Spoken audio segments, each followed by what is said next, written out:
David Camm, who is convicted of killing his family and then acquitted, gets a multi-million-dollar victory in court. But the former Indiana State Trooper says money cannot make up for what he lost. In a story you will only see on WDRB, Stefan Johnson talked to Camm one day after that huge settlement. Stefan?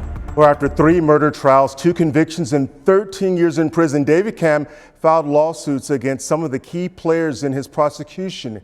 This latest victory, a $5 million settlement, nearly 10 years after he was acquitted in the 3rd trial. But Camm says this still doesn't make up for losing his family and freedom.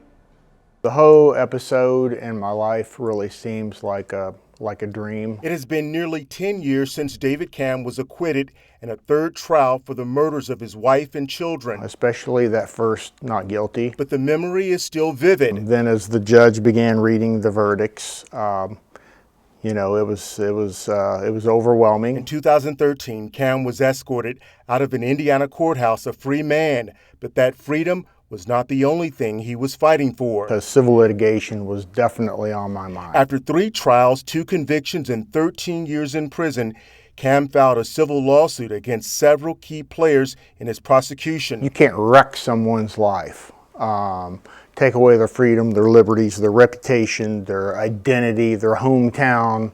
You're not supposed to be able to do that in this country. In September of 2000, Camm's wife and children were murdered in the garage of the family's Georgetown home.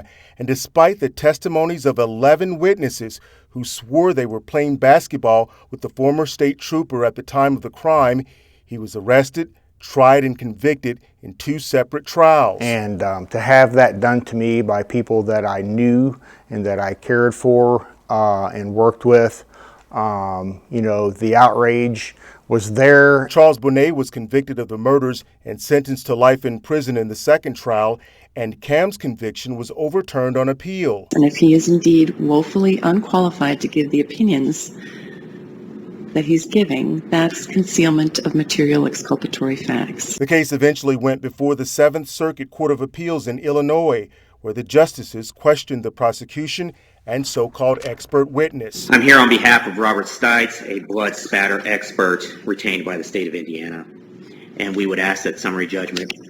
You're still calling him that? It was refreshing to hear their remarks, not just hear the remarks, but the manner in which they made the remarks.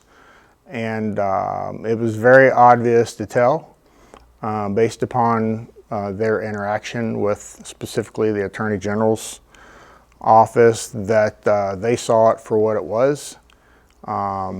In fact, being humorous at one point. One of the justices even referenced Star Trek when addressing how Camm could have been in 2 places at the same time. Specifically when the Attorney General was talking about leaving basketball, going home, meeting Boney, killing my family, being covered in blood, getting back in my truck, driving back to the basketball games.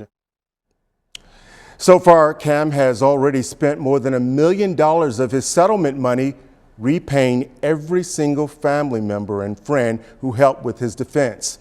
Stefan Johnson, WDRB News.